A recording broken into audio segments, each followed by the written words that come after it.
그날 밤 서울에는 갑자기 소나기가 쏟아졌다. 나는 강남구의 고급 빌라, 부드러운 이탈리아 가죽 소파에 앉아 있었다. 손에 들린 레드와인 잔이 찰랑였고 내 눈은 정성스럽게 가꿔진 정원을 무심하게 바라보고 있었다. 노란 조명이 아직 물기를 머금은 나무잎에 부딪혀 부서진 다이아몬드처럼 반짝였다. 이 집에 있는 모든 것, 높은 천장에 달린 화려한 크리스털 샹들리에부터 발밑의 융단까지 모두 내 손으로 일구고 내 손으로 직접 고른 것들이었다. 나는 스스로 만족스러운 삶, 세상 모든 여자가 부러워할 만한 인생을 살고 있다고 생각했다. 성공적인 커리어, 15년을 함께한 남편, 그리고 탄탄한 자산까지. 그 운명의 밤이 오기 전까지는 그렇게 믿었다. 남편 민준이 평소보다 늦게 귀가했다. 그의 몸에서는 술 냄새와 함께 낯선, 저렴하고 지독하게 달콤한 향수 냄새가 풍겼다.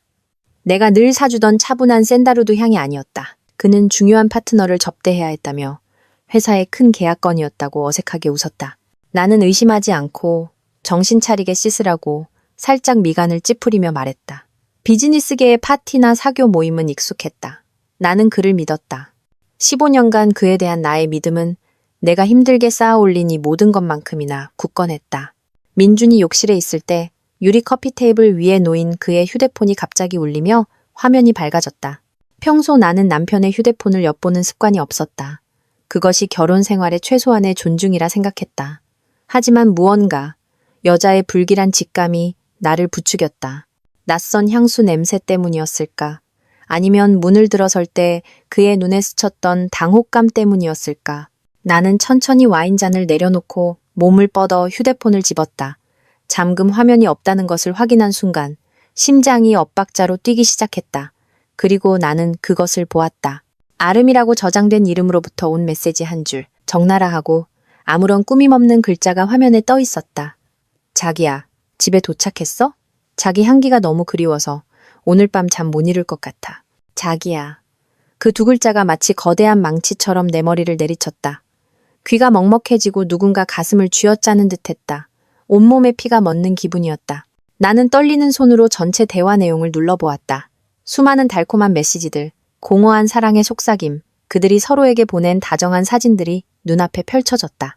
그들은 서로를 여보, 남편이라 부르고 있었다. 가장 은밀한 이야기들을 나누고 내가 그와 함께 가볼 시간조차 없었던 고급 호텔과 리조트에서 데이트를 약속했다. 가장 쓰라렸던 것은 우리 결혼 10주년 기념일에 보내진 메시지들이었다. 그날 나는 집에서 로맨틱한 저녁 식사를 준비하고 있었고 그는 급한 출장이 생겼다고 거짓말을 했다. 내 세상이 무너져 내렸다.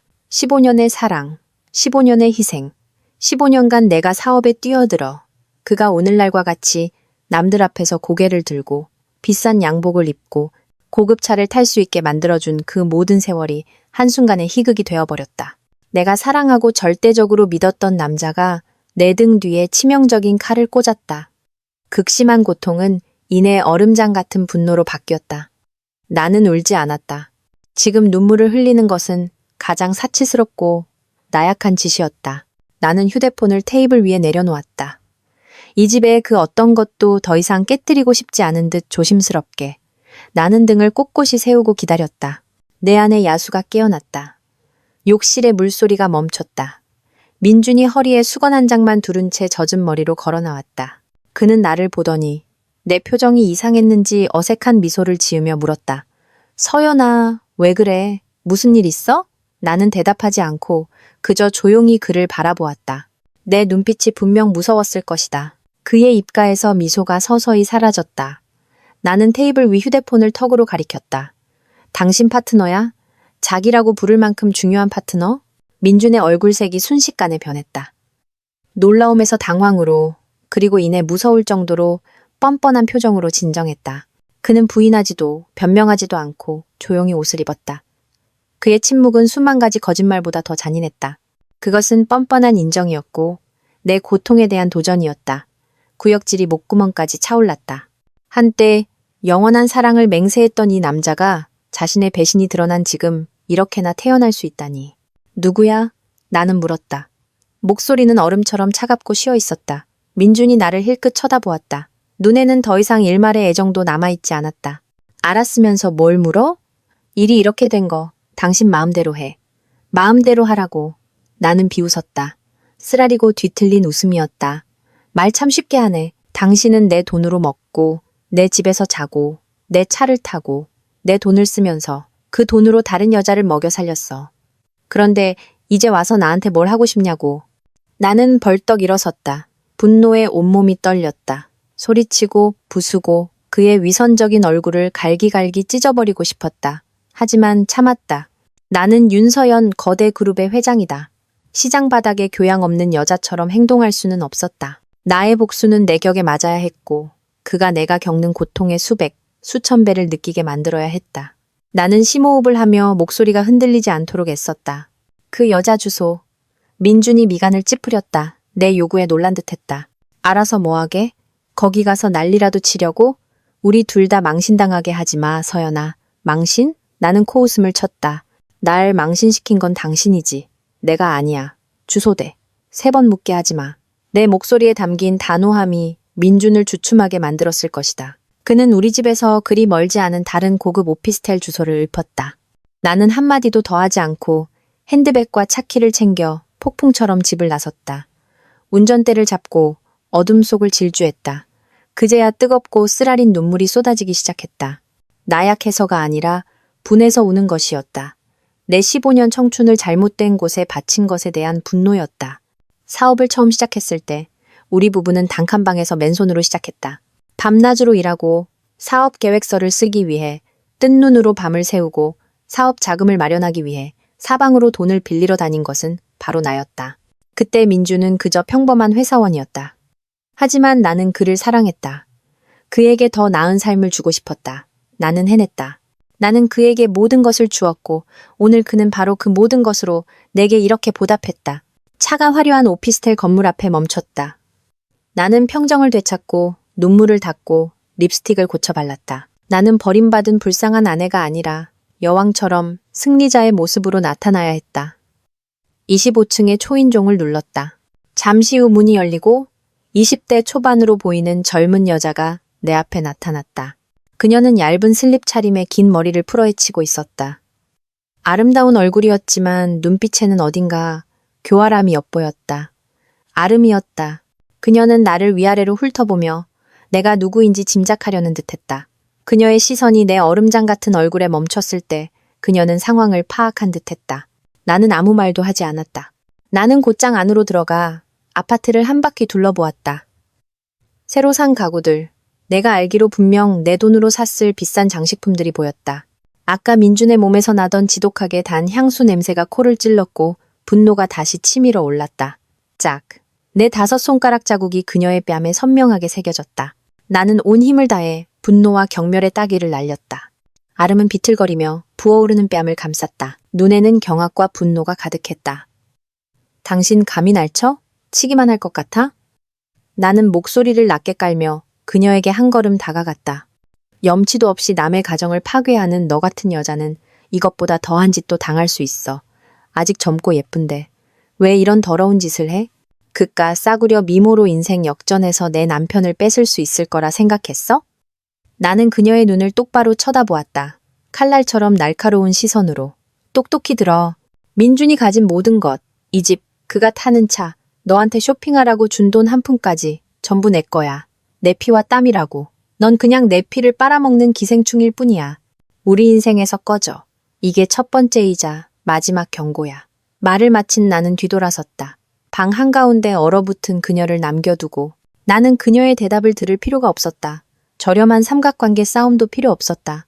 나는 그저 그녀가 자신의 위치를 알게 해줄 필요가 있었을 뿐이다. 이 싸움의 규칙은 내가 정할 것이다. 나는 이상하리만치 텅 빈 마음으로 차를 몰아 집으로 돌아왔다.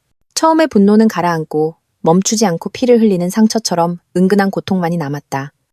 화려했던 빌라는 이제 내게 차가운 황금 세 장과 다름없었다. 나는 이 집을 얼마나 자랑스러워했던가. 성공의 상징이자 행복한 가정의 표식으로 여겼다. 이제는 그저 위선적이고 뻔뻔하게만 보일 뿐이었다. 거실에 들어서자마자 민준이 분노에 찬 얼굴로 앉아있는 것이 보였다. 그 여우 같은 년이 내가 떠나자마자 그에게 전화해서 울며불며 일러 바쳤을 것이다. 어이가 없었다. 도둑이 이제 와서 피해자 행세를 하다니. 어디 갔다 오는 길이야? 민준이 벌떡 일어나며 공격적으로 물었다. 아름이 만나러 갔었지? 그 애한테 무슨 짓을 한 거야? 나는 그를 바라보았다. 내 앞에 있는 남자가 너무나 낯설게 느껴졌다. 그는 내 감정은 한마디도 묻지 않고 사과 한마디 없이 자신의 내연녀를 감싸기에만 급급했다. 우리의 15년 세월은 그의 눈에 그 여자의 눈물 한 방울만도 못했던 것이다. 내가 그녀에게 무슨 짓을 했냐고? 나는 비웃음을 지었다. 당신이 나한테 무슨 짓을 했는지 물어야 맞는 거 아니야? 아니면 두 사람의 역겨운 메시지, 더러운 데이트 약속들을 온 세상에 다 까발려 줄까? 서연아, 너무 심하게 굴지 마. 민준이 나를 손가락질하며 소리쳤다. 이를 이렇게 키워서 좋을 게 뭐가 있어? 서로 얼굴에 먹칠하는 것밖에 더 돼? 먹칠? 나는 그와 마주서서 분노로 핏발이 선 그의 눈을 똑바로 쳐다보았다. 망신이라는 단어를 알기나 해?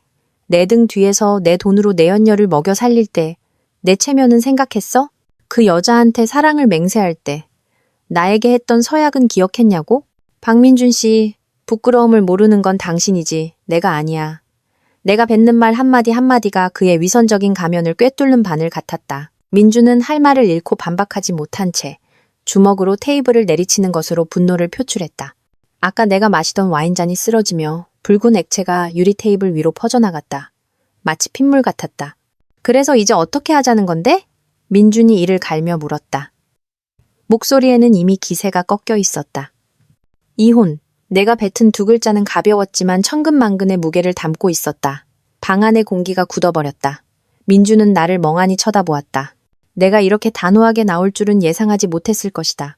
그는 남편을 위해 모든 것을 바치고 그가 빛날 수 있도록 항상 뒤에서 묵묵히 지지하던 아내에게 너무나 익숙해져 있었다. 그는 무슨 일이 있어도 내가 가문의 명예와 커리어를 위해 참고 넘어갈 것이라 생각했다. 그는 틀렸다. 이혼? 민준이 되뇌더니 미친 사람처럼 웃기 시작했다. 이혼이라는 말을 그렇게 쉽게 해? 당신이 뭔데 나랑 이혼하겠다고 나서? 당신이 가진 모든 걸 준 사람이지. 나는 차갑고 강철 같은 목소리로 받아쳤다.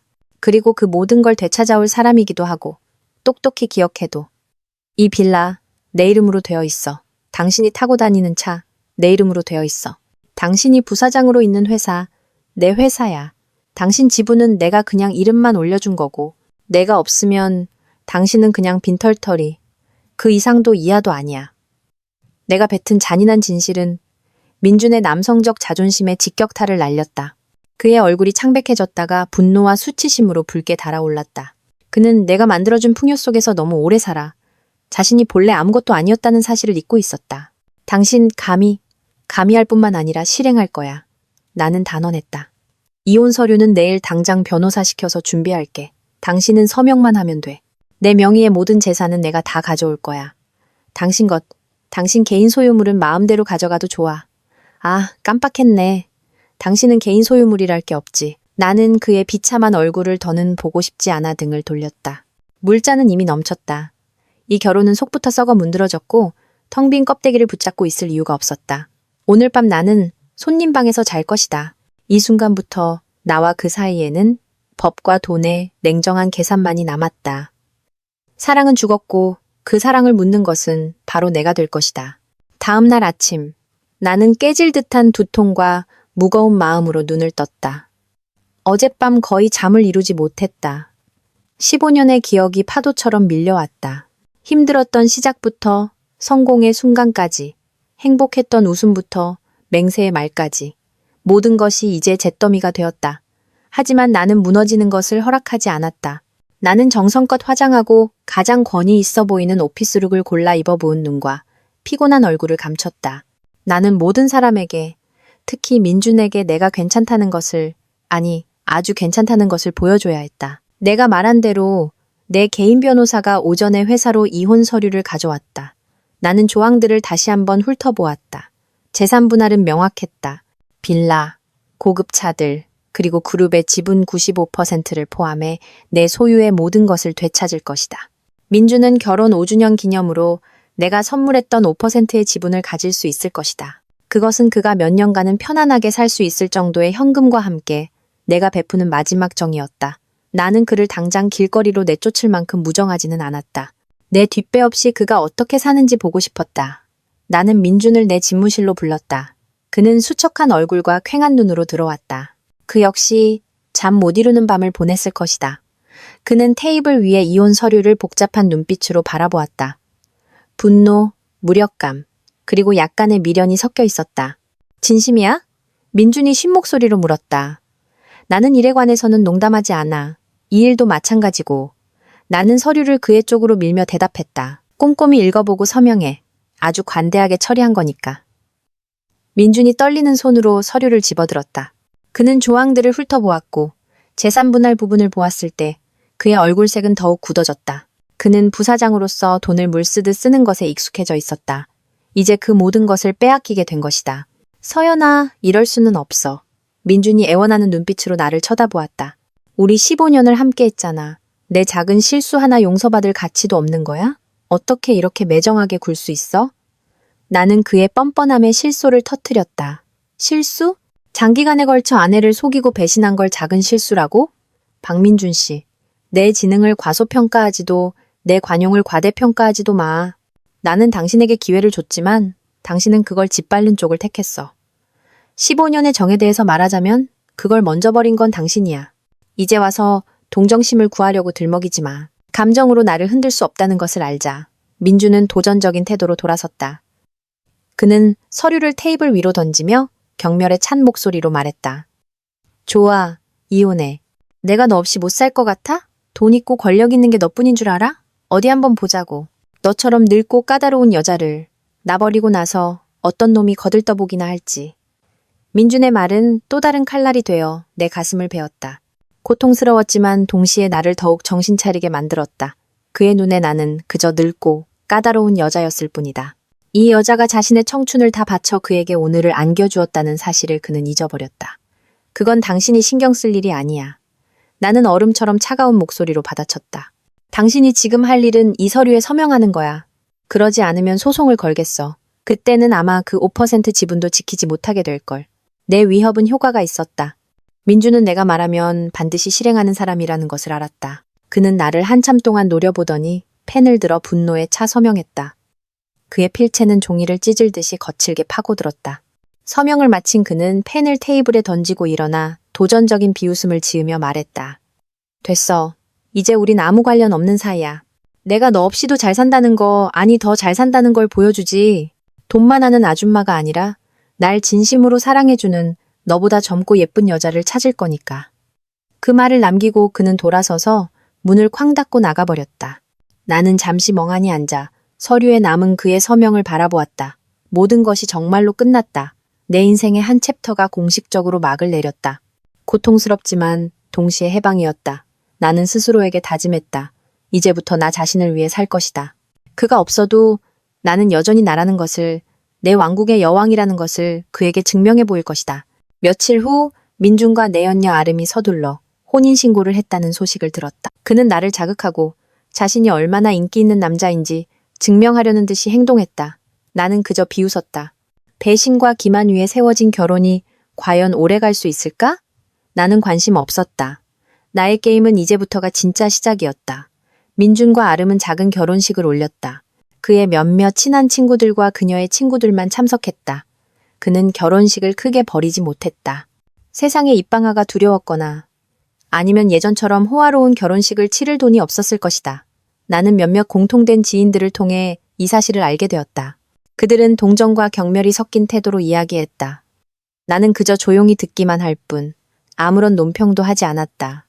내 마음은 가을 호수처럼 고요했다. 지금 나의 관심사는 배신자의 새로운 삶이 아니라 모든 것을 재정비하고 그룹 내에서 나의 권력을 절대적으로 공고히 하는 것이었다.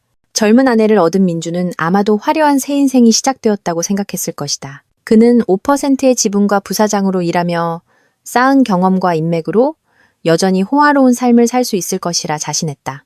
그는 새 아내를 강남구의 빌라, 즉 그가 자신의 집으로 여겼던 곳으로 데려갈 계획이었다. 그는 아름에게 그 저택과 그녀가 곧 누리게 될 호화로운 삶에 대해 자랑했다.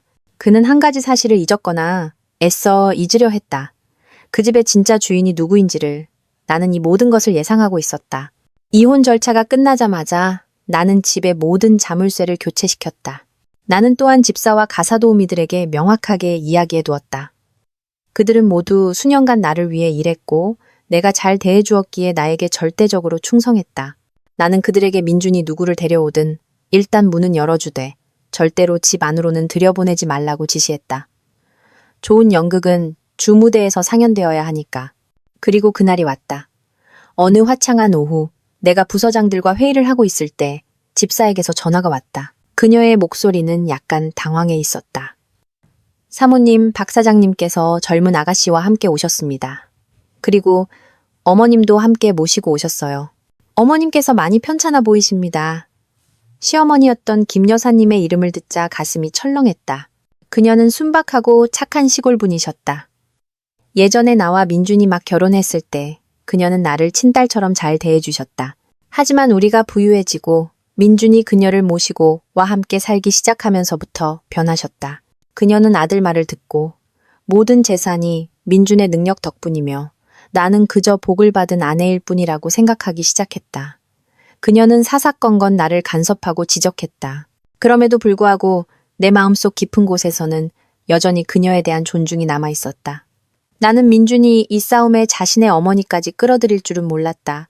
내가 지시한 대로 하세요. 나는 집사에게 차분한 목소리로 말했다. 그들을 마당에 있게 하고 이 집은 더 이상 그를 환영하지 않는다고 전하세요. 그리고 김 여사님께는 따뜻한 물 한 잔과 의자를 가져다 드리세요. 어쨌든 연세가 있으시니까요. 네, 알겠습니다, 사모님. 전화를 끊고 나니 더 이상 회의에 집중할 수 없었다. 나는 회의를 일찍 끝내겠다고 선언했다. 내 머릿속에서는 지금 집에서 벌어지고 있을 광경이 그려졌다. 주인의 거만한 표정으로 새아내와 늙은 어머니를 자신의 보금자리로 데려왔다가 자신이 쫓겨난 신세라는 것을 깨닫게 될 민준의 모습. 통쾌함보다는 이상한 씁쓸함이 느껴졌다. 인생이란 참 아이러니했다. 나는 집으로 가기로 결정했다. 민준의 첫 번째 몰락을 내 눈으로 직접 보고 싶었다. 이 게임의 조종자가 바로 나라는 것을 그에게 알려주고 싶었다. 내 차가 빌라로 이어지는 길로 접어들었을 때 멀리서 그들이 보였다. 민준은 정문 앞에서 집사와 격렬하게 언쟁을 벌이고 있었다. 젊은 아내 아름은 옆에서 어쩔 줄 몰라 하며 불안한 표정으로 서 있었다. 그리고 그의 어머니 김 여사님은 마당 한가운데 놓인 의자에 앉아 넋이 나간 피곤한 얼굴을 하고 계셨다. 마지막으로 뵈었을 때보다 훨씬 늙고 쇠약해 보이셨다. 심각한 병을 앓고 계신 듯했다. 나는 가볍게 한숨을 쉬었다. 그녀가 나에게 잘해주지 않았더라도 노인이 이런 일을 겪는 것을 보니 마음이 편치 않았다. 하지만 그녀를 이런 상황으로 내몬 것은 그녀의 아들이지 내가 아니었다. 내 검은색 세단이 자동으로 열리는 철문을 지나 넓은 석조마당 한가운데 멈췄다. 엔진 소리가 멎자 세 사람 모두 나를 돌아보았다. 민준, 아름, 그리고 김 여사님. 민준의 얼굴은 분노에서 경악으로, 그리고 이내 내가 마음이 약해져 협상하러 돌아왔다고 생각하는 듯한 일말에 의기양양함으로 바뀌었다. 젊은 아내 아름은 호기심과 두려움이 섞인 눈으로 나를 쳐다보았다. 집주인에게 들킨 도둑의 두려움이었다. 오직 김 여사님만이 미동도 없이 앉아 텅 빈 눈으로 허공을 응시하고 계셨다. 나는 차에서 내렸다. 하이힐 굽이 석조 바닥에 부딪히며 차갑고 단호한 소리를 냈다. 나는 명품 흰색 정장을 입고 머리는 깔끔하게 올려 묶었으며 얼굴에는 아무런 표정도 없었다. 나는 민준을 쳐다보지도 않고 곧장 김 여사님께로 걸어갔다. 어머님, 나는 입을 열었다. 목소리는 따뜻하지 않았지만 최소한의 예의는 지켰다. 편찮으신데 왜 집에서 쉬지 않으시고 이런 궂은 날씨에 나오셨어요? 김 여사님은 그제야 천천히 나를 돌아보셨다. 입술이 움직였지만 말이 나오지 않았다. 팔에서 다리까지 몸의 한쪽이 뻣뻣하게 굳어있는 듯 보였다. 나는 그제야 그녀가 단순한 병이 아니라 뇌졸중으로 반신불수가 되었다는 것을 깨달았다. 서연아, 왔구나. 민준이 서둘러 다가오며 친한 척했다. 어머니가 편찮으셔서 모시고 왔어. 간호해드리기 편하게. 어쨌든 여기도 어머니 집이잖아. 나는 그를 돌아보았다. 뼛속까지 시린 시선으로 어머님 집이라고요? 박민준 씨, 기억력에 문제라도 생겼어요? 아니면 당신이 서명한 이혼 서류가 아직도 불분명한가요? 다시 한번 상기시켜드리죠. 이 집, 이 땅, 이 안에 있는 벽돌 한 장, 풀 한 포기까지 모두 내 이름, 윤서연의 명의로 되어 있어요. 이곳은 어머님 집이었던 적도 없고 앞으로도 그럴 일 없을 거예요. 내가 뱉는 말 한마디 한마디가 민준의 얼굴에 쏟아지는 찬물 같았다. 그의 입가에 걸려있던 미소가 굳어버렸다. 그의 등 뒤에 서 있던 젊은 아내 아름은 당황하며 불안해하기 시작했다. 그게 무슨 소리야? 민준이 목소리를 낮게 깔았다. 어쨌든 나도 회사 지분이 있고 이 집을 짓는데 나도 기여했어. 지분? 나는 비웃었다. 그 5% 지분은 내가 당신에게 적선한 거고 당신의 기여는 내가 부사장 직위와 두둑한 월급 그리고 당신이 수년간 누려온 호화로운 삶으로 이미 다 갚았어요. 더 이상 환상 속에 살지 마세요. 당신과 나는 이혼 서류에 서명한 순간부터 아무 관계도 아니에요. 이 집은 당신을 환영하지 않아요. 나는 문가에 서 있던 집사를 돌아보았다. 이 집사님, 죄송하지만 박민준 씨 짐 좀 챙겨주시겠어요? 아, 아니지. 이 집에 그 사람 짐이랄 게 없지. 그럼 손님 좀 배웅해주세요. 윤서연, 감히. 민준이 분노와 굴욕감에 얼굴이 붉어지며 소리쳤다. 감히 할 뿐만 아니라 이미 했어요. 나는 조금도 동요하지 않고 받아쳤다. 그리고 당신. 나는 아름의 눈을 똑바로 쳐다보았다. 당신이 이 남자를 선택했다면 그를 따라 나설 준비를 해야 할 거야. 하지만 이 집으로 들어올 생각은 마. 사모님이 되려는 당신의 꿈은 여기서 끝났으니까. 아름은 그제야 진심으로 겁에 질렸다. 그녀는 민준을 보았다가 나를 보았다가 그리고 의자에 미동도 없이 앉아있는 김 여사님을 보았다. 반신불수가 된 시어머니, 병든 노인을 수발하며 이 화려한 빌라가 아닌 곳에서 살아야 하는 미래가 눈앞에 그려졌다. 그녀의 표정은 공포에서 혐오로 바뀌었다. 민준 씨, 아름이 중얼거렸다. 이게 어떻게 된 거예요? 이 집 당신 거라고 했잖아요. 민준은 더듬거리며 어떻게 설명해야 할지 몰랐다. 아름은 대답을 기다리지 않고 몇 걸음 물러서며 고개를 저었다. 아니야, 이럴 순 없어. 난 이렇게 살 수 없어. 그 말을 남기고 그녀는 뒤도 돌아보지 않고 정문으로 달려나갔다. 그녀는 병든 늙은 어머니와 함께 덩그러니 남겨진 민준을 버리고 떠났다. 부유한 삶과 재벌 남편에 대한 그녀의 꿈은 비눗방울처럼 터져버렸다.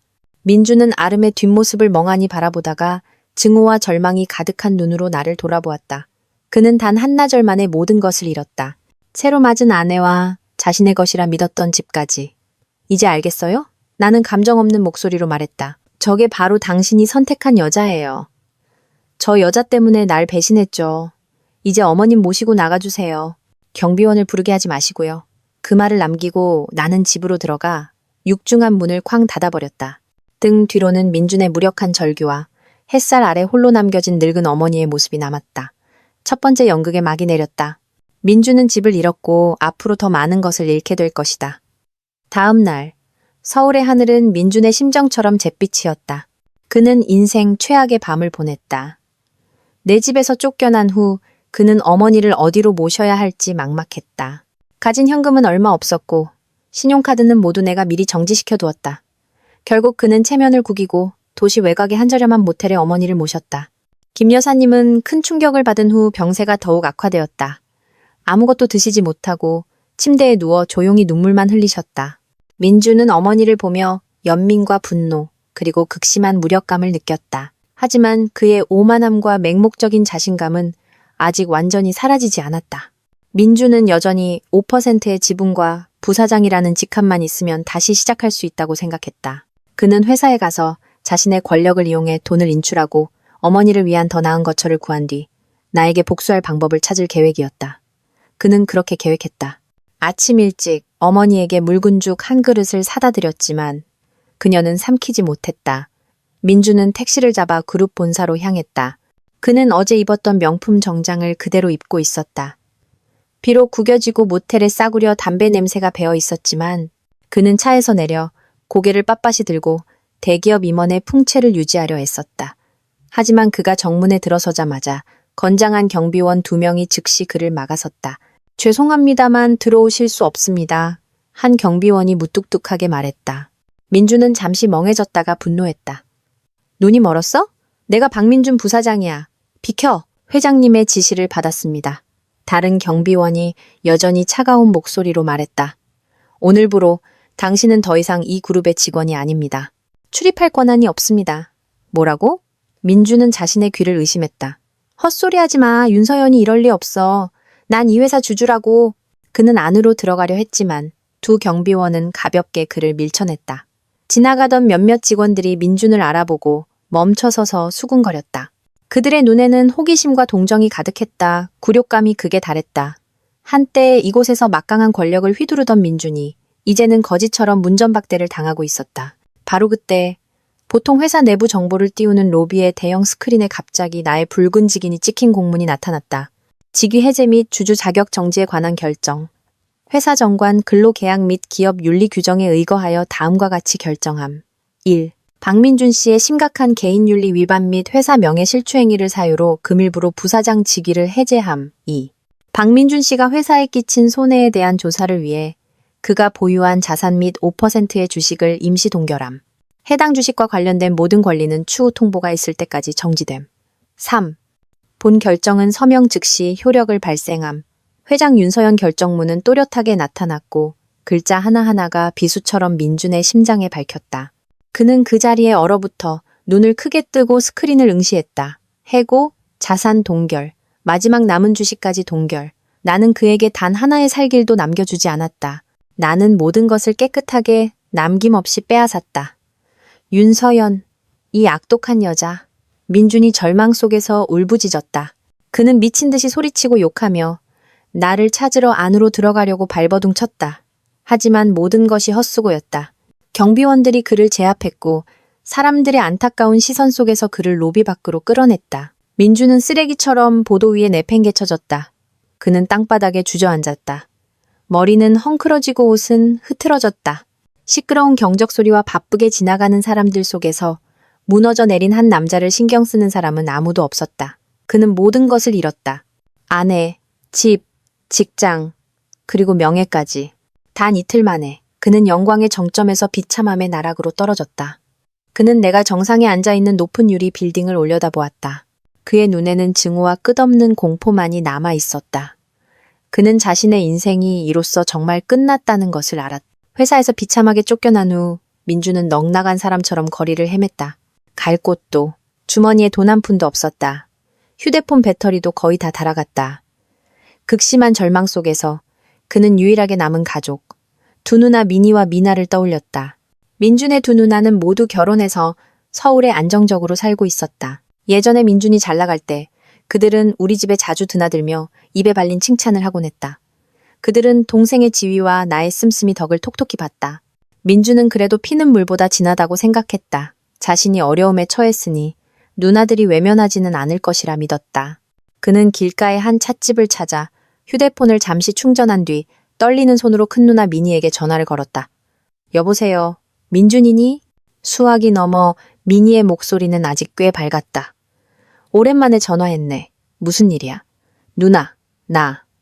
민준의 목소리가 메었다. 그는 굴욕감을 억누르려 애썼다. 나 큰일 났어. 누나, 나 서연이랑 이혼했어. 그 여자가 날 집에서 쫓아내고 회사에서도 쫓아냈어. 이제 아무것도 없어. 엄마는 반신불수로 편찮으신데 지금 허름한 모텔에 같이 있어. 민주는 누나의 동정심에 기대며 속사포처럼 털어놓았다. 하지만 돌아온 것은 긴 침묵이었다. 이윽고 들려온 미니의 목소리는 완전히 변해 있었다. 차갑고 거리감이 느껴졌다. 그래? 너희 부부 일은 너희가 알아서 해결해야지. 나한테 전화는 왜 해? 네가 어떻게 처신했길래 서연이가 너한테 그렇게까지 하겠어? 내가 전부터 말했잖아. 분수를 좀 알라고. 이제 정신이 좀 들어? 누나. 민주는 망연자실했다. 하지만 엄마가 많이 편찮으셔. 돈도 없고 지낼 곳도 없어. 누나 집에서 며칠만 엄마랑 지내게 해주면 안 될까? 며칠만이라도. 그러고 나서 방법을 찾아볼게. 우리 집은 좁아서 남편이랑 애들도 지내기 힘들어. 미니가 전화기 너머로 소리쳤다. 너랑 아픈 늙은이까지 들어올 자리가 어디 있어. 네가 자초한 일이니 네가 책임져야지. 나까지 끌어들이지 마. 그녀는 매정하게 전화를 끊어버렸다. 민주는 손에 휴대폰을 쥔 채 얼어붙었다. 그가 항상 도와주었던 큰 누나가 이렇게까지 냉정할 수 있다는 것을 믿을 수 없었다. 희망을 버리지 않고 그는 둘째 누나 미나에게 전화를 걸었다. 결과는 다르지 않았다. 민준의 이야기를 들은 미나 역시 즉시 태도를 바꿨다. 세상에, 너 우리 집까지 망하게 할 셈이야. 민준아, 네가 그런 엄청난 일을 저질러 놓고 무슨 낯으로 나한테 전화를 해? 내 남편이 서연이네 회사 협력업체에서 일하는 거 몰라? 이 일이 그 사람 귀에 들어가면 내 남편 직장 잃는 거 아니냐고. 네 몸이나 건사해. 다른 사람한테 피해주지 말고. 하지만 엄마는 어떻게? 누나? 우리 공동의 엄마잖아. 민준이 무력하게 외쳤다. 엄마? 좋을 땐 너 혼자 다 누렸잖아. 엄마 별장에 모시고 가서 호강시켜 드릴 때 우리 두 누나 생각은 한 번이라도 했어? 이제 와서 어려워지니까 공동의 엄마래? 네가 모셨으니 네가 책임져. 나한텐 책임 없어. 뚜. 수화기 너머에서도 전화가 끊겼다. 민주는 힘없이 휴대폰을 내려놓았다. 세상이 완전히 무너져 내리는 것 같았다. 가장 가까운 혈육마저 그에게 등을 돌렸다. 그들은 그가 돈과 권력이 있을 때만 그를 찾았다. 이제 그가 빈털터리가 되자 그들은 즉시 관계를 끊었고 심지어 그를 역병 취급했다. 이 잔인한 현실은 내가 그의 재산을 빼앗은 것보다 더 고통스러웠다. 그는 이 세상에 완전히 혼자가 되었다는 것을 깨달았다. 아내도, 돈도, 집도, 가족도 없이. 오직 모텔에서 그를 기다리는 병든 늙은 어머니만 남았다. 이제 어떻게 해야 할까? 어머니를 어디로 모셔야 하나? 문득 한 가지 생각이 민준의 머리를 스쳤다. 시골의 낡은 집. 그곳이 지금 그가 돌아갈 수 있는 유일한 곳이었다. 허름하고 무너져가는 곳이지만 적어도 그곳은 집이었다. 막다른 길에 몰린 민주는 어머니를 모시고 고향으로 돌아가는 것 외에 다른 선택지가 없었다. 하지만 그 간단해 보이는 일조차 큰 시련이 되었다. 돈이 없던 그는 내가 생일 선물로 주었던 롤렉스 시계를 눈물을 머금고 팔아야 했다. 그것이 그의 몸에 남은 마지막 귀중품이었다. 한때 그의 자부심이자 신분의 상징이었던 시계가 이제는 2장의 버스표와 약간의 경비를 위해 전당포에서 헐값에 팔려나갔다. 고향으로 가는 버스는 길고 피곤했다. 민주는 좁고 붐비는 버스 안에서 반신불수인 어머니를 돌보느라 고군분투했다. 어머니를 업고 내리고 식사와 물까지 챙겨드려야 했다. 이전에는 가사 도우미나 내가 항상 처리해 주어 손 하나 까딱할 필요가 없었던 일들이었다. 버스 안의 승객들은 그들 모자를 호기심과 동정이 섞인 눈으로 쳐다보았고 민주는 극심한 굴욕감을 느꼈다. 한때 위풍당당했던 부사장이 이제는 땀과 먼지로 뒤범벅이 되어 싸구려 버스에 낑겨 앉아있는 모습이 영락없이 몰락한 시골뜨기 같았다. 하루 종일 시달린 끝에 마침내 그들은 마을 입구에 도착했다. 낡은 가족의 집이 눈앞에 나타났다. 기울어지고 황량한 모습. 기와는 여러 곳이 깨졌고 회벽은 습기로 누렇게 얼룩져 있었다. 작은 마당은 잡초로 무성했고 썩은 나무 문은 민준이 밀자 애처로운 삐걱거리는 소리를 냈다. 안으로 들어서자 축축하고 차가운 공기가 코를 찔렀다. 사방에 거미줄이 쳐져 있었고 낡은 가구 위에는 두꺼운 먼지가 쌓여 있었다. 이곳은 민준이 어머니를 서울로 모셔간 이후 오랫동안 버려져 있었다. 민준은 어머니를 부축해 안으로 들어가 유일하게 있는 삐걱거리는 침대에 앉혔다. 김 여사님은 익숙하면서도 낯선 집을 둘러보며 다시 눈물을 흘렸다. 화려한 빌라에서 이제는 이 비참한 곳으로 돌아와야 했다. 병든 몸에 돌봐줄 사람도 없는 상황에서 후회와 절망이 그녀를 괴롭혔다. 민주는 청소를 시작했다. 무거운 일을 해본 적 없는 그의 손은 서툴렀다. 거미줄을 걷고 먼지를 닦는 모든 것이 고역이었다. 그는 직접 쌀을 씻고 아궁이에 불을 지펴 묽은 죽을 끓여야 했다. 부엌 연기에 눈이 매워 기침을 해댔다. 고향에서의 첫 식사는 밍밍한 흰죽이었지만 두 모자는 기운을 차리기 위해 억지로 삼켜야 했다. 밤이 되자 집은 춥고 따뜻한 이불도 부족했다. 민주는 자신의 양복 재킷을 벗어 어머니에게 덮어드려야 했다. 딱딱한 나무 평상에 누워 밖에서 들려오는 벌레 소리를 들으며 민주는 잠을 이룰 수 없었다. 서울의 푹신한 침대와 따뜻한 방이 그리웠다. 자신의 호화로웠던 삶이 그리웠다. 그리고 그는 나를 생각했고 증오심이 다시 솟아올랐다. 그는 자신과 어머니를 이 막다른 길로 몰아넣은 것이 바로 나라고 생각했다. 이 모든 것이 그가 자초한 일이라는 것은 전혀 깨닫지 못했다. 그 후의 나날들은 지옥의 연속이었다. 시골 생활은 결코 쉽지 않았다. 민주는 장보기, 요리, 빨래 등 모든 것을 배워야 했고 가장 중요한 것은 병든 어머니를 간호하는 것이었다. 김 여사님의 대소변을 받아내는 것은 그에게 가장 끔찍한 시련이었다. 그때마다 그는 구역질과 굴욕감을 느꼈다. 김 여사님 역시 부끄러움과 죄책감에 그저 울기만 했다. 약과 열악한 생활 환경 때문에 그녀의 건강은 날로 쇠약해졌다. 민주는 마을에서 일자리를 구하려 했지만 농사일도 모르는 곱상한 도시 남자를 써주는 곳은 없었다. 대기업 임원이었던 그의 자존심은 힘든 육체 노동을 허락하지 않았다.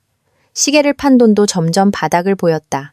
두 모자의 미래는 낡은 집을 뒤덮은 칠흑 같은 어둠처럼 암담했다. 시간은 공궁함과 막막함 속에서 속절없이 흘러갔다. 민준과 어머니가 고향으로 돌아온 지 한 달이 넘었다. 그들의 삶은 결핍과 절망의 연속이었다. 민주는 바싹 말랐고 잘생겼던 얼굴은 검게 타고 수척해졌으며 수염은 덥수룩했다. 그는 마을에서 몇 가지 자비를 해보았지만 오래가지 못했다. 게으른 도련님 근성이 뼛속까지 박혀있어 힘든 일을 견디지 못했다. 그가 번 푼돈은 두 모자가 겨우 굶주림을 면할 정도였다. 한편 서울에서 나는 여전히 내 일을 처리하고 있었다. 배신의 아픔을 잊기 위해 일에 몰두했다. 가끔 조용한 순간이면 민준과 김 여사님의 모습이 떠올랐다. 그들이 어떻게 살고 있을지 궁금했다.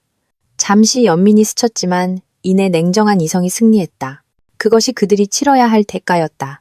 내가 신경 쓸 의무는 없었다. 어느 날 저녁 힘든 하루 일을 마치고 집으로 돌아왔을 때 낯선 번호로 전화가 걸려왔다. 나는 원래 낯선 번호는 받지 않지만 무언가 불길한 예감이 나를 재촉했다. 나는 통화 버튼을 눌렀다. 여보세요? 수화기 너머로 희미하고 끊어지는 목소리가 들려왔다. 나는 익숙하면서도 낯선 그 목소리를 알아보려 했으며 침묵했다. 나다. 서연아. 시험이다. 가슴이 철렁 내려앉았다. 김 여사님, 전 시어머니였다. 목소리는 거의 알아들을 수 없을 정도로 쉬고 약했다. 어머님, 나는 나지막이 불렀다. 마음속에서 형용할 수 없는 감정이 솟아올랐다. 미안하다. 얘야.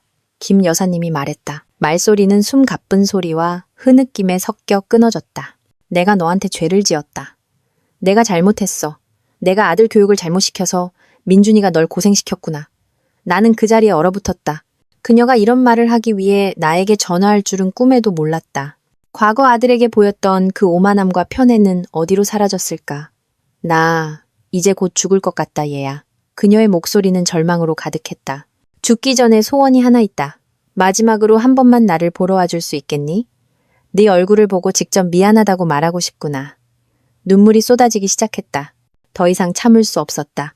그녀가 나를 모질게 대하고 아들 편을 들어 나를 비난했었지만 이제 죽음을 앞둔 노인의 후회 가득한 유언을 들으니 내 마음도 돌처럼 굳을 수는 없었다. 며느리가 된 첫날, 그녀가 나를 딸처럼 아끼고 보살펴 주었던 기억이 떠올랐다. 그런 말씀 마세요, 어머님. 기운 내셔야죠. 나는 목이 메어 간신히 말했다. 이미 늦었다, 얘야. 김 여사님이 길게 기침했다. 약속해다오. 나를 보러 오겠다고. 내가 이렇게 부탁하마. 네, 약속할게요. 꼭 갈게요. 나는 조금의 망설임도 없이 대답했다. 전화가 끊기고 나는 소파에 주저앉았다. 마음이 복잡했다. 나는 고향에 가기로 결정했다. 민준 때문이 아니라 한 노인의 마지막 부탁 때문에, 그리고 옛 시절의 남은 정 때문에. 나는 이 여행이 뜻하지 않게 새로운 비극, 김 여사님이 그토록 사랑했던 자식들의 탐욕과 불효라는 비극의 도화선이 될 줄은 몰랐다. 김 여사님의 전화를 받은 직후 나는 주말에 고향에 내려갈 준비를 했다. 그와 동시에 민준의 고향 마을에는 또 다른 중요한 소식이 퍼지고 있었다. 내가 이끄는 그룹이 대규모 산업단지 건설 프로젝트를 발표했고 민준의 가족이 살던 낡은 집과 땅을 포함한 마을 부지가 수용 대상에 포함된 것이다. 회사의 정책에 따라 해당 지역 주민들에게 지급될 보상금은 수십억 원에 달하는 엄청난 액수였다. 이 소식은 지진처럼 빠르게 민준의 두 누나 미니와 미나의 귀에 들어갔다. 이전에 어머니와 남동생을 매정하게 외면했던 두 여자는 이제 돈 냄새를 맡은 하이에나처럼 가만히 있을 수 없었다. 수십억 원. 평생을 일해도 만져보지 못할 돈이었다. 탐욕이 모든 것을 눈멀게 했다. 이틀 후 김 여사님의 낡은 집 앞에서 기이한 광경이 펼쳐졌다. 최신 스쿠터 2대가 멈춰섰다. 미니와 미나가 우유, 영양제부터 새 옷까지 온갖 선물을 양손 가득 들고 내렸다. 그들은 한 달여 전 전화기 너머로 보였던 차갑고 경멸적인 태도와는 완전히 다른 환한 미소를 지으며 집으로 들어섰다. 엄마, 저희 왔어요. 미니가 달콤한 목소리로 김 여사님의 침대 곁으로 달려갔다. 세상에 엄마가 이렇게 편찮으신데 민준이는 왜 우리한테 한마디도 안 했을까요? 얼마나 걱정했는지 몰라요. 미나도 재빨리 거들었다. 맞아요, 엄마. 쟨 정말 무슨 일이든 혼자 숨긴다니까요. 엄마, 저희가 몸보신 하시라고 좋은 거 사왔어요. 많이 드시고 얼른 기운 차리셔야 해요. 김 여사님과 민주는 두 사람의 180도 달라진 태도에 어리둥절했다. 병상에 누워있던 김 여사님은 딸들이 찾아오자 기쁘면서도 서러워 그들이 마음을 고쳐먹었다고 생각했다. 민주는 약간의 의심이 들었지만 어머니를 돌보는 부담을 덜 수 있다는 생각에 안도했다. 그는 더 깊이 생각할 기력조차 없었다. 미니와 미나 자매는 효녀 연기를 시작했다. 그들은 번갈아가며 집을 깨끗이 청소하고 맛있는 음식을 만들고 어머니에게 죽을 한 숟가락씩 떠먹여주고 다리를 주물러 드렸다. 그들은 시끌벅적하게 웃으며 어머니를 기쁘게 해드리기 위해 재미있는 이야기를 들려주었다. 그들은 위선적일 정도로 정성껏 김 여사님을 보살폈다. 며칠간 신뢰를 쌓은 후 그들은 본론으로 들어갔다. 어느 날 자매와 김 여사님만 있을 때 미니가 조심스럽게 말을 꺼냈다. 엄마, 우리 집 땅이 산업단지로 지정돼서 나라에서 보상을 해준다면서요? 보상금이 엄청나다고 하던데. 김 여사님은 힘없이 고개를 끄덕였다. 미나가 즉시 말을 이었다. 엄마는 이렇게 편찮으시고 민준이는 어수룩해서 계산도 잘 못하잖아요. 그러니 보상금 관련 서류 처리는 저희 자매한테 위임해 주시는 게 어때요? 저희가 돈을 잘 관리해서 엄마 약값도 대고 병원 치료도 받게 해드리고 남는 돈은 민준이 미래를 위해 쓸게요. 어떠세요? 그들은 모든 보상금을 가로채기 위한 완벽한 계획과 장밋빛 미래를 그려냈다. 늙고 병든 데다 딸들의 효심에 감동한 김 여사님은 거의 마음이 넘어갔다. 그녀는 자신이 친딸들에게 철저히 속고 있다는 사실을 전혀 알지 못했다. 탐욕과 불효의 연극은 이제 막 시작되었을 뿐이었다. 주말이 되자 나는 차를 몰아 고향으로 향했다. 울퉁불퉁한 자갈길은 서울의 뻥 뚫린 대로와는 너무나 달랐다. 흙냄새와 벼향기를 품은 맑은 공기가 마음에 묘한 평온을 가져다 주었다. 하지만 그 평온은 민준 가족의 기울어진 낡은 집 앞에 차를 세우자마자 사라졌다. 열린 문틈으로 보이는 광경에 나는 미간을 찌푸렸다. 미니와 미나가 김 여사님이 누워있는 침대를 둘러싸고 있었다. 옆에 작은 상 위에는 서류 뭉치와 인주가 놓여 있었다.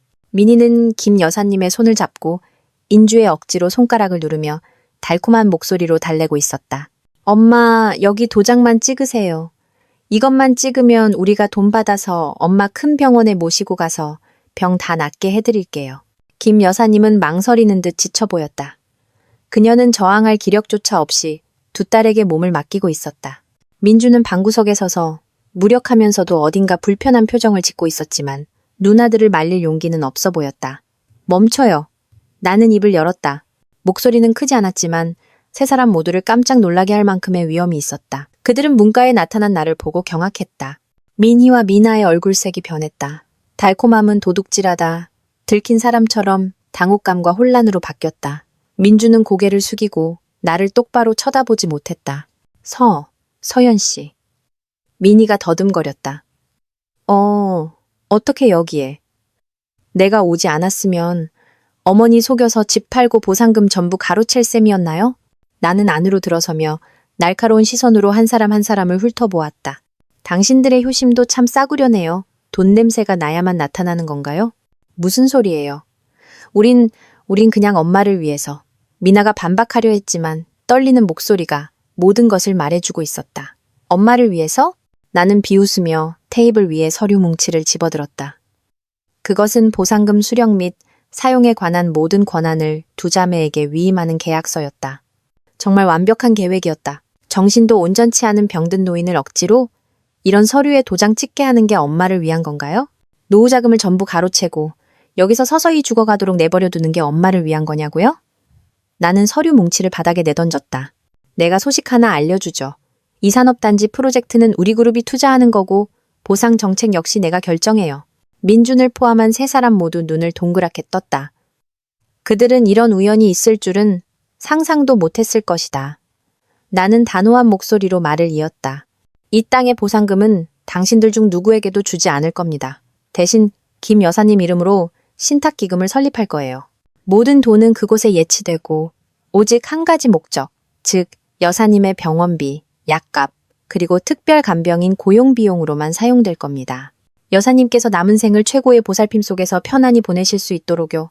모든 지출은 내 변호사의 감독하에 명확한 영수증과 증빙 서류가 있어야 할 거고요. 내 계획은 미니와 미나의 탐욕의 불길에 찬물을 끼얹는 것과 같았다.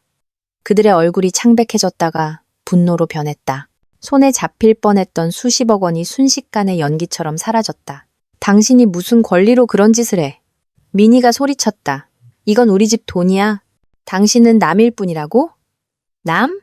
나는 그녀의 눈을 똑바로 쳐다보았다. 당신들이 병든 어머니를 외면했을 때 이남이 어머니를 보러 오겠다고 약속했어요. 당신들이 어머니를 속이려 할 때 이남이 그걸 막았고요. 친자식인 당신들보다 내가 더 자격이 있는 것 같은데요. 내 결정은 최종적입니다. 동의하지 못하겠다면 소송을 거세요. 더 이상 어쩔 수 없다는 것을 안민이와 미나는 증오해 찬 눈빛으로 분노를 표출할 수밖에 없었다. 재산 탈취 계획은 완전히 무산되었다. 그들의 인생 역전의 꿈은 산산조각 났다. 내가 떠난 후 낡은 집안의 공기는 돌덩이를 얹은 듯 무거워졌다. 효녀 연극은 갑작스럽게 막을 내리고 탐욕과 이기심의 맨얼굴만이 남았다. 미니와 미나는 더 이상 다정하고 상냥한 표정을 짓지 않았다. 그들은 침대에 누워있는 어머니를 사랑의 눈길이 아닌 분노와 원망의 눈으로 쳐다보았다. 이 병든 늙은이 때문에 그들은 거액의 돈을 놓쳤다. 거봐, 다 할머니 때문이야. 미니가 어머니를 손가락질하며 소리치기 시작했다. 할머니가 걔한테 전화만 안 했어도 모든 게 끝났을 거라고. 이제 꼴 좋게 됐네. 돈은 구경도 못하고 빚만 더 늘었어. 맞아. 미나도 가세했다. 목소리는 날카로웠다. 우리가 시간 들이고 돈 들여서 여기 와서 할머니 간호하고 선물 사다 바친 게 결국 뭐야. 윤서연한테 설교나 한바탕 듣고 돈은 걔가 다 가져가고. 정말 은혜를 원수로 갚는다니까. 김 여사님은 침대에 누워 두 딸의 비난을 들으며 가슴이 찢어지는 듯했다. 그녀는 떨었고 주름진 뺨 위로 눈물이 흘러내렸다. 자신이 낳은 자식들이 자신에게 이렇게 대할 줄은 상상도 못했다. 민주는 두 누나가 너무 심하다고 생각해 말리려 나섰다. 누나들 그만해. 엄마 아프신데 그런 말을 해. 네가 뭘 안다고 나서? 민희가 민준에게 소리쳤다. 다 너 때문이야. 이 무능한 놈아. 그런 부자 아내 하나 간수 못해서 헌신짝처럼 차이고 이제 집안 전체에 민폐나 끼치고 내 꼴을 좀 봐. 이게 사람 사는 꼴이야? 그래. 네가 걔한테 버림받지만 않았어도 우리가 이렇게 고생할 일은 없었어.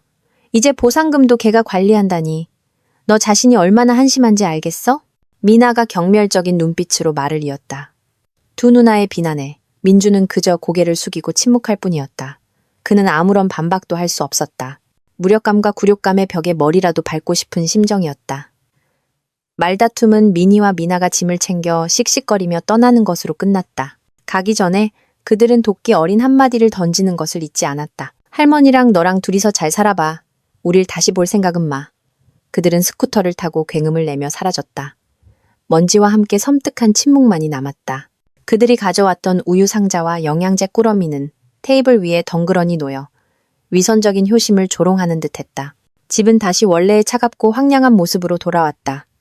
아니, 이전보다 더 비참해졌다. 김 여사님은 그곳에 누워 있었다. 심장은 산산조각 났고 자식에게 버림받은 고통은 육체의 고통보다 더 끔찍했다. 그녀는 눈을 감았다. 더 이상 아무것도 보고 싶지 않았다. 민주는 방구석에 주저앉아 소리 없이 머리를 감싸고 울었다. 그는 모든 것을 잃었고 이제는 어머니에게 극심한 고통을 안겨준 원인이 되었다. 냉정함이 다시 돌아왔다. 이전보다 더 잔인하고 무자비하게. 그 후 며칠 동안 집안에는 침묵과 절망만이 가득했다. 김 여사님은 거의 아무 말도 하지 않았다. 두 딸에게 버림받은 충격이 그녀를 완전히 무너뜨렸다. 그녀는 식사를 거부했고 건강은 급격히 나빠졌다. 민주는 자책과 무력감에 빠져 술을 찾기 시작했다.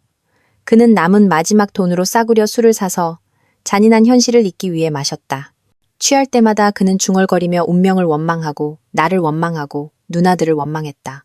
그는 더 이상 어머니를 돌보는데 신경 쓰지 않았다. 식사를 챙겨드리고 청소해드리는 것이 짐이자 귀찮은 일이 되었다.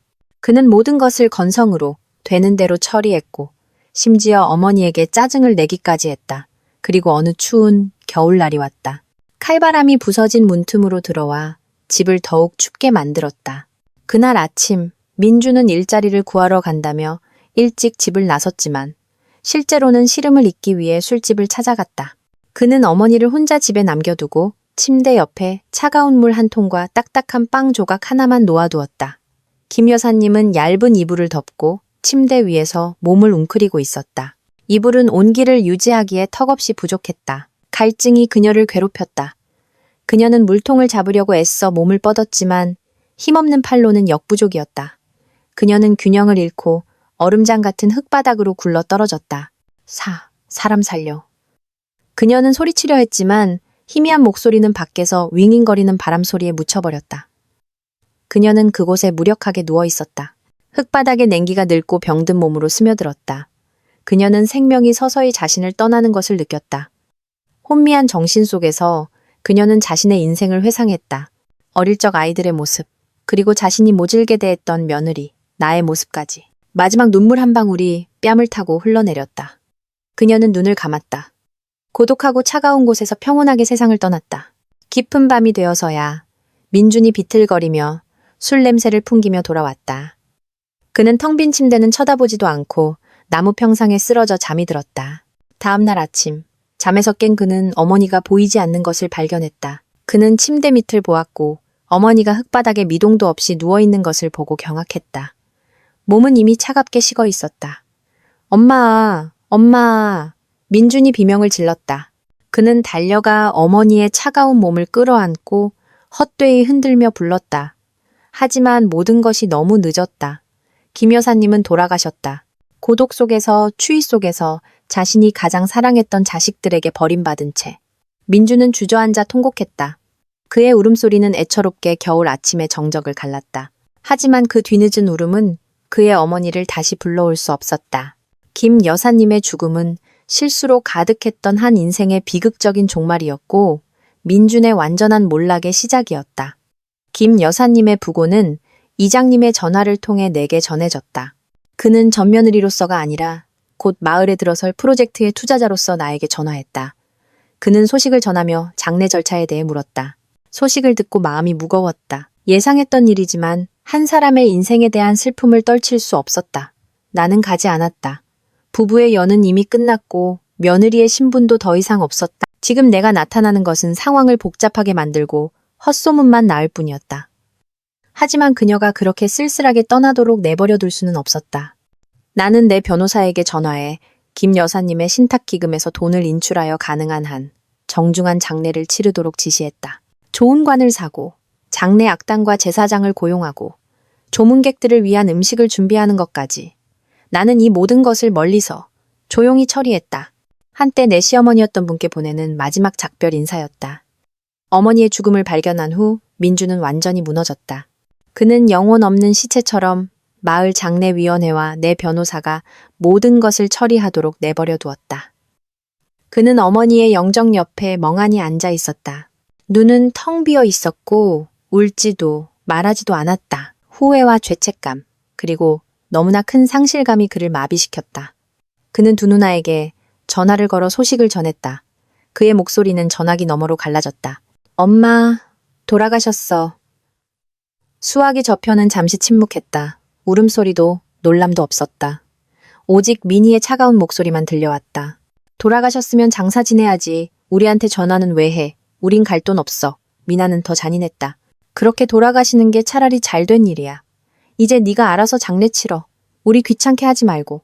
그들은 전화를 끊었다. 오지 않았다. 어머니의 장례식 날에도 김 여사님이 그토록 사랑했던 두 딸은 얼굴조차 비치지 않았다. 그들의 불효는 극에 달했고 마을 사람들 모두가 분노하며 혀를 찼다.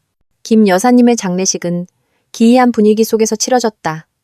장례는 정성스럽고 성대하게 치러졌지만 가족의 온기는 없었다. 오직 죄 많은 아들 민준만이 비틀거리며 어머니의 관뒤를 따랐다. 그의 얼굴은 무표정했고 걸음은 쓰러질 듯 위태로웠다. 마을 사람들은 그를 동정과 경멸이 섞인 눈으로 바라보았다. 불행한 어머니를 안타까워하고 불효한 자식들을 경멸했다. 장례를 마친 후 민주는 텅 빈 집으로 돌아왔다. 그는 어둠 속에 홀로 앉아 있었다. 주변에는 아직 향 냄새가 남아 있었다. 그는 정말로 아무것도 남지 않았다. 마지막 남은 가족이었던 어머니가 그를 떠났다. 가족은 등을 돌렸고 경력, 재산, 명예는 모두 연기처럼 사라졌다. 오직 고독과 죄책감만이 그의 영혼을 갉아먹고 있었다. 그날 밤 사람들은 황량한 집에서 새어나오는 그의 처절한 울음소리를 들었다. 그것은 어머니를 위한 울음이었고 동시에 자신의 망가진 인생을 위한 울음이었다. 어머니의 장례식 후 민주는 완전히 무너졌다. 현실을 붙잡고 있던 마지막 끈이 끊어졌다. 더 이상 존재할 이유도 살아갈 목적도 없었다. 낡은 집은 악몽 같은 장소가 되었다. 집안 구석구석이 고독 속에서 죽어간 어머니의 모습과 자신의 무력함을 떠올리게 했다. 그는 더 이상 그곳에 머물 수 없었다. 민주는 집에 남은 마지막 물건들을 헐값에 팔아치우고 서울행 버스에 올랐다. 하지만 화려한 서울에 더 이상 그를 위한 자리는 없었다. 집도, 직장도, 가족도 없었다. 그는 노숙 생활을 시작했다. 낮에는 공원이나 다리 밑을 전전했고 밤에는 처마 밑에서 몸을 뉘었다. 그의 몰골은 날이 갈수록 비참해졌다. 옷은 해지고 더러웠으며 몸은 뼈만 앙상하게 남았다. 머리는 헝클어지고 기름져 떡이 졌다. 손에 쥔 푼돈은 모두 술값으로 썼다. 술은 고통과 죄책감, 굴욕을 잊게 해주는 유일한 친구가 되었다.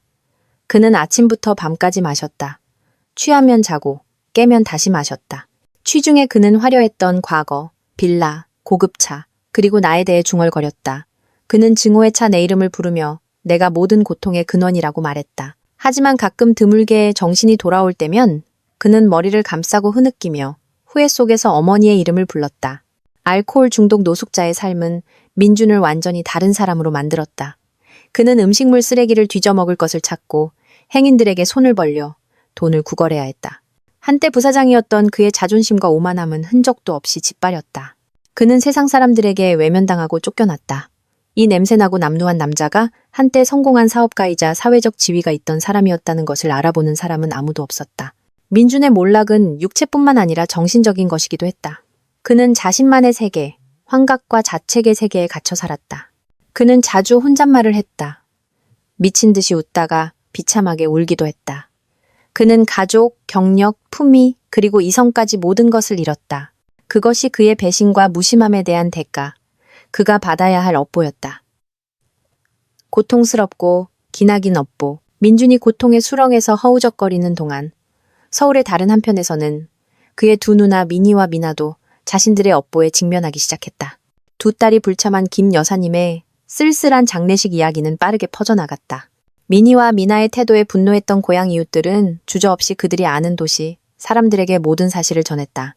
그들은 두 딸이 병든 어머니를 어떻게 외면했는지, 보상금 소식을 듣고 어떻게 서둘러 돌아와 효녀 연기를 했는지, 그리고 내 계획에 돈을 가로채지 못하게 되자 어떻게 어머니를 저주하며 뒤도 돌아보지 않고 떠났는지에 대해 이야기했다. 이 극심한 불효 이야기는 여러 사람의 입을 거쳐 미니와 미나가 다니던 두 회사의 경영진 귀에까지 들어갔다. 미나의 남편은 자신이 두려워했던 대로 영향을 받았다. 그의 회사는 우리 그룹의 협력업체였다. 소식을 들은 그들은 즉시 사실 확인에 나섰다. 비즈니스에서 도덕성은 매우 중요한 요소이며 인성이 나쁜 직원과 엮이고 싶어하는 회사는 없었다. 특히 한국 사회에서 강하게 비난받는 죄악인 불효는 더욱 그랬다. 얼마 지나지 않아 미니와 미나는 모두 해고 통보를 받았다. 사유는 심각한 도덕 및 회사 문화 규정 위반으로 인한 회사 이미지 및 신용 훼손이었다. 그들은 충격을 받았다. 자신들의 행동이 이렇게 심각한 결과를 초래할 줄은 상상도 못했다. 그들은 그것이 사적인 가족 문제이며 업무와는 관련이 없다고 항변하려 했지만 아무도 들어주지 않았다. 회사의 문은 그들 앞에서 굳게 닫혔다. 미나의 남편은 너무나 창피하고 자신의 경력에 미칠 영향을 두려워한 나머지 아내에게 무자비하게 화를 내고 비난했다. 그들의 가정생활은 금이 가기 시작했다.